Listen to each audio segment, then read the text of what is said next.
Bonsoir.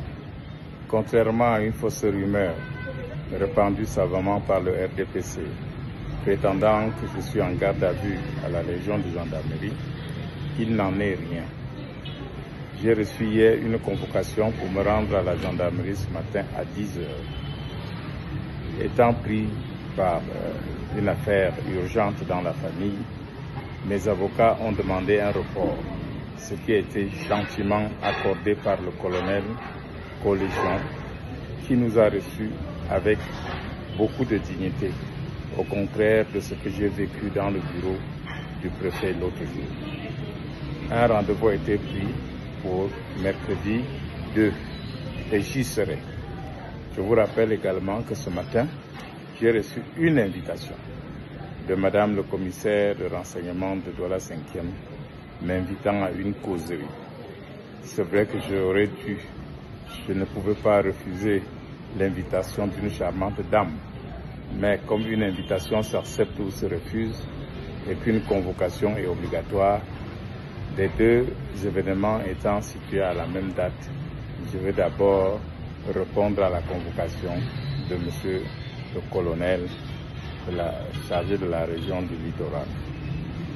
Pour madame, je sais qu'elle est déjà informée, puisque ses agents rôdent tous les jours autour de ma maison, que ce jour-là, je ne pourrais pas être des siens parce que je dois répondre à la convocation qui est une invitation obligatoire.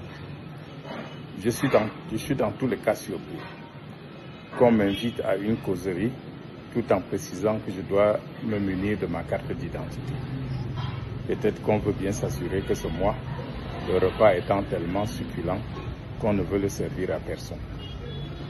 Je voudrais ici dire à ceux qui n'ont pas le courage de leurs actes d'appeler chacha et de faire en sorte que notre pays, pour une fois, retrouve le chemin de la clarté, le chemin de la vérité. Je me tiens à la disposition de toute autorité pour chercher une solution pouvant empêcher que notre pays explose. J'ai quelques idées à émettre. J'ai prouvé que je pouvais me sacrifier pour mon pays. Alors, mes chers amis, ne vous inquiétez pas. Je suis entre de bonnes mains dans les mains de mes avocats qui sont au nombre de 4 et qui veillent au grain. Je reviendrai vers vous pour vous dire la suite. Bonne soirée et surtout n'oubliez pas de tontiner. N'oubliez pas de vous affirmer. N'oubliez pas que le changement c'est vous. Nous, on n'est que la bouche qui porte vos voix. Alors, soyez sérieux et ne tombons pas dans le piège de ceux qui veulent nous pousser dans la bagarre. Pas de bagarre. Le changement se fera dans les urnes et dans la paix. L'analyse psychologique des propos d'Albert Nzongang, conseiller spécial de Maurice Kamto, met en lumière plusieurs aspects clés de son état d'esprit, de sa stratégie communicationnelle et de ses intentions politiques. 1. Un ton rassurant et une volonté de maîtrise de la situation. Nzongang cherche avant tout à rassurer ses partisans et à montrer qu'il garde le contrôle sur les événements. Il insiste sur le fait qu'il est en bonne main avec ses avocats, ce qui dénote un besoin de légitimité et de protection face aux accusations ou pressions extérieures. Son discours vise à calmer les inquiétudes de ses soutiens et à leur rappeler qu'il suit une stratégie bien définie. Un sentiment de persécution et de frustration. Il exprime clairement un agacement face aux convocations répétées et aux futilités qui lui sont reprochées. Ce sentiment de harcèlement qu'il exprime à travers l'idée qu'on revient chaque jour chez lui renforce une posture victimaire. Cela peut être un mécanisme psychologique de défense contre une pression politique ou judiciaire qu'il juge injuste. Une posture de combattant engagé pour son pays. Nzongang se positionne comme un acteur clé dans la lutte pour la vérité et la justice, en affirmant qu'il est prêt à proposer des idées pour éviter que le pays n'explose. Il se présente comme un médiateur, une figure responsable qui cherche une solution constructive. Cela traduit une volonté de leadership et une tentative de s'inscrire dans l'histoire politique comme un défenseur du bien commun. 4. Un appel à la mobilisation pacifique.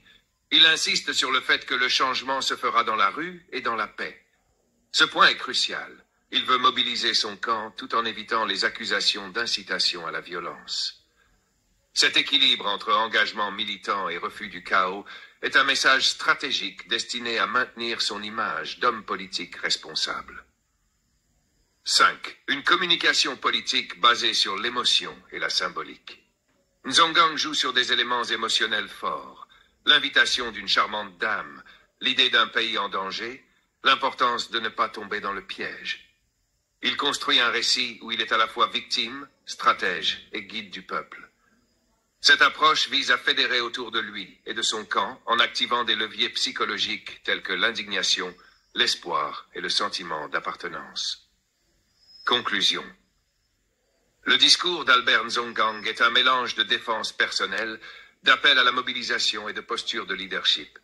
Il traduit un homme sous pression, conscient des risques, mais déterminé à rester maître de son image et de sa mission politique. Ces propos révèlent une volonté de se présenter comme un acteur incontournable du changement, tout en veillant à ne pas donner de prétexte à une répression plus sévère. L'impact du message d'Albert Nzongang peut se mesurer sur plusieurs niveaux en fonction des différentes cibles de son discours. Ses partisans, l'opposition politique, le pouvoir en place et l'opinion publique en général. Sur ses partisans, un effet mobilisateur et rassurant.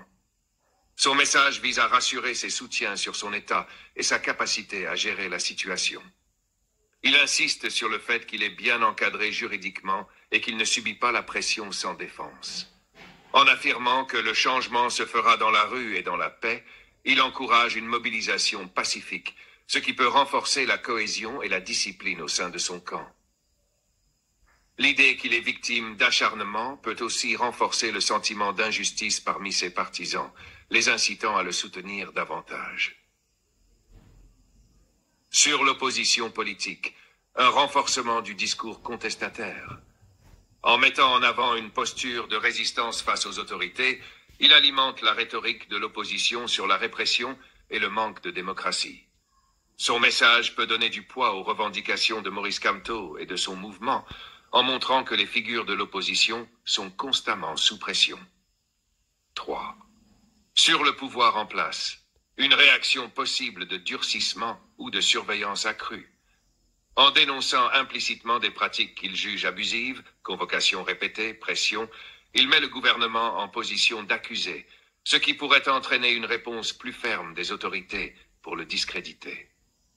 Il pourrait être davantage surveillé ou soumis à d'autres formes de pression judiciaire ou administrative.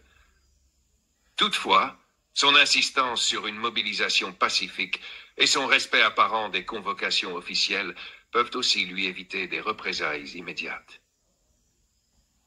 4. Sur l'opinion publique, un effet variable selon les sensibilités politiques. Ceux qui sont déjà sensibles aux revendications de l'opposition verront dans ce message une preuve supplémentaire des difficultés rencontrées par les figures de l'opposition, renforçant leur conviction que le régime en place exerce des pressions excessives.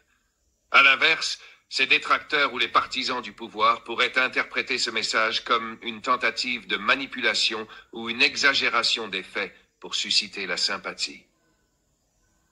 Pour les indécis, tout dépendra de la manière dont ce message sera relayé et comment les médias et les réseaux sociaux en parleront. Conclusion. Un message à double tranchant. L'impact de ce message dépendra largement de son écho médiatique et des réactions qu'il suscitera. Il peut à la fois renforcer la détermination de ses soutiens et exacerber la méfiance du pouvoir à son égard. S'il parvient à maintenir une image de victime persécutée mais pacifique, il pourra capitaliser sur cette communication pour élargir sa base de sympathisants. En revanche, si le gouvernement perçoit ce message comme une menace, cela pourrait entraîner des pressions accrues.